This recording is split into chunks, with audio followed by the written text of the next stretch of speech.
Buenos días, tardes o noches. Hoy estamos en un podcast con los Ineptos. El día de hoy, un podcast más, hablaremos sobre el neoclasicismo y la relación que hay en la obra de Jonathan Swift titulada Una modesta proposición. ¿Alguno tiene algo para decir? Leal, ¿qué puedes decir tú al respecto de esto? Bueno, yo tratando de buscar un poquito más de información sobre este autor, intentando buscar sobre su biografía o sobre lo que se dedicó durante su vida, logré encontrar que él fue un escritor y clérigo anglo-irlandés que nació el 30 de noviembre de 1667 en Dublín, Irlanda. Y murió el 19 de octubre de 1745 en este mismo país. Él nació en una familia anglicana, pero su padre, su padre falleció antes de que él naciera y su madre lo crió en una fe católica. Después, él trabajó varios años como secretario de varios nobles ingleses, pero cuando él regresa a Irlanda en el año de 1694, él fue ordenado como sacerdote del anglicano. Okay. Yo la relación que encuentro en esto es que sabemos que el neoclasicismo fue impactante en su tiempo y es que los escritores de su época buscaban por medio de la sátira y la ironía representar problemas en su actualidad, ¿cierto? Entonces yo siento que Jonathan lo que hacía es que por medio de la sátira y la ironía buscaba criticar problemas sociales y políticos de su gobierno. Entonces es como por medio de esa literatura buscaba ridiculizar los conceptos que habían en la época y los malos manejos que se daban a estas problemáticas, a esas brechas que todavía existían y que sabemos que es un problema que viene históricamente, del cual los gobiernos tratan mal a sus partes más desfavorecidas de la población. Eso se sabe que no se podrá solucionar así de fácil, pero sí por medio de la literatura, como lo hicieron estos autores, dan a entender y dan a abrirle los ojos a la gente de lo que pasa en la realidad, ¿cierto? Claro, el rico se hace más rico y el pobre se hace más pobre. A lo que voy con esto es que básicamente él pone en relación la clase desfavorecida, la clase precaria, incluyendo también la clase obrera, el pueblo, más allá de lo que sea que se le pueda titular a esta clase. Entonces, ¿qué pasa? Que este señor, que a pesar de ser de una clase favorecida, porque estuvo dentro de la iglesia, pero no era del todo favorecido, porque si bien sabemos que era un secretario, pues no era ni el de más arriba ni el de más abajo, pero nos damos cuenta que él, desde esta posición, él crea un criterio propio, y ese criterio propio es decir, hey, allá abajo lo que está pasando no está bien que yo pueda estar bien y que yo pueda aspirar a escalar, pero que ellos simplemente puedan aspirar a cada vez ser más pobres y querer quedarse en la misma situación. Entonces él demuestra con la obra cómo los ricos o el gobierno o la clase élite o los más favorecidos pues se encargan de pisotear a los demás y que estos queden con una mentalidad y volverlo un ciclo mecánico y pues encerrar a estos dentro de una botella en la que ellos crean que solamente van a ser pobres y que no hay más allá de la realidad que están viviendo. Bueno, perdón, me perdí. Como tú bien lo dijiste, él, a pesar de que era de una clase social favorecida, que él era de clérigo, él, a pesar de esto, como lo demuestra en su modesta proposición, él hacía una crítica a los gobiernos y él tocaba un tema al cual hacía mucha crítica, que era como una realidad que se vivía mucho en esa época. Y aquí ahora complementando lo que dijeron mis compañeros, quiero citar una frase la cual se encuentra en el ensayo, que es que los niños irlandeses deben ser utilizados como alimento para solucionar los problemas de pobreza en Irlanda.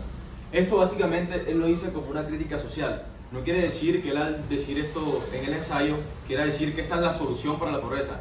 Bueno, como bien sabemos, como dijeron mis compañeros, él usa la ironía y la sátira para llamar la atención del gobierno. Entonces él, al aplicar esta frase que se dice en el ensayo, él lo que quiere buscar es llamar la atención del gobierno para que actúe y acabe con esta pobreza que se estaba viviendo en ese tiempo.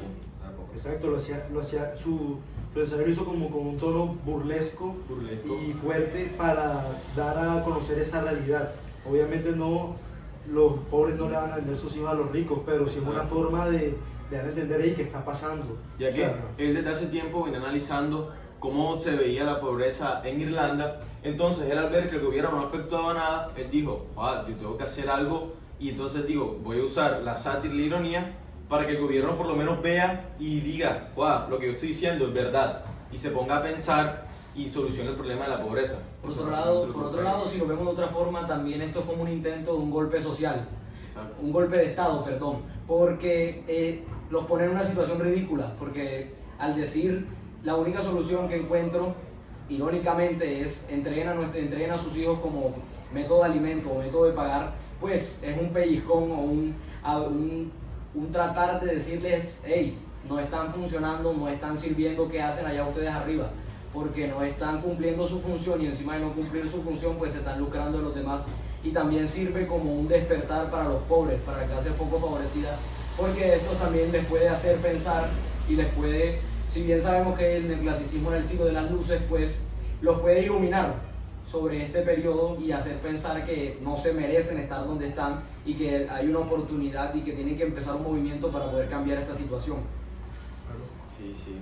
Bueno, algo que me llamó mucho la atención de la proposición que hace es que, bueno, como les dije, a pesar de que él ser como un clérigo, no sé si ustedes lo mencionaron también, el enfoque que él hace y cómo no se queda solo encerrado en una cosa, sino también él busca como yo lo dije anteriormente, a hacer una crítica y abrir los ojos a la gente para que reaccionaran y eso. Pero no más a la gente, sino también más como al gobierno. Ajá. Porque es que el gobierno, como lo mencionaba antes, o sea, el gobierno, según la visión que tenía él, el gobierno no hacía nada para controlar la pobreza. Entonces les vuelvo a repetir, básicamente, con el hecho de él hacer el ensayo y al mencionar la frase que mencioné, él buscaba era ridiculizar al gobierno, como diciendo hasta qué punto hay que llegar para acabar con la pobreza, que es el de vender los pobres a sus hijos. Ahí el enfoque de la literatura en esa época, Sí. o sea, del neoclasicismo, era moral y educativa. Entonces, él utilizó el medio de su literatura neoclásica para dar a entender pues esos enfoques, y básicamente sí es educativo porque yo no sabía pues analizar esa situación, pero por medio de este ensayo da a conocer una gran realidad. Y darle empujón a que aparezcan más personas como él, más personas que se motiven, que pues, obviamente no les gusta lo que están viendo, pero vivían en un periodo en el que decía la verdad pues tenía que ser callado de alguna forma, y darle empujón a que aparezcan nuevos escritores, a que aparezcan nuevos autores y que acaben con este ciclo que es que el que está arriba siempre va a gobernar haciendo lo que le da la gana. Y sabes también con quién lo puedo relacionar ahora que dijiste eso, con una obra que creo que leímos en noveno o décimo, El Matadero, de la cual hablaba de la situación que se vivía en Argentina, que básicamente, o sea, uno relacionando estas dos cosas, estas dos obras, se pone a pensar que básicamente trataban de lo mismo, como que acabar con ese gobierno, que el gobierno despertara y hiciera algo por la situación que se vivía. No sé, como dijo esto Toniel Estepadilla, yo también lo veo mucho, es como él, como que lo podemos ver como para esa época un modelo a seguir, para que mucha gente despertara y mucha gente como que luchara y se diera cuenta de la realidad de esa situación que estaban pasando, que era una situación muy grave. A ver, para decir, Santi. No, pues serían mis conclusiones ya hasta aquí. Ya esperemos que les haya gustado y nos veremos en un próximo capítulo con los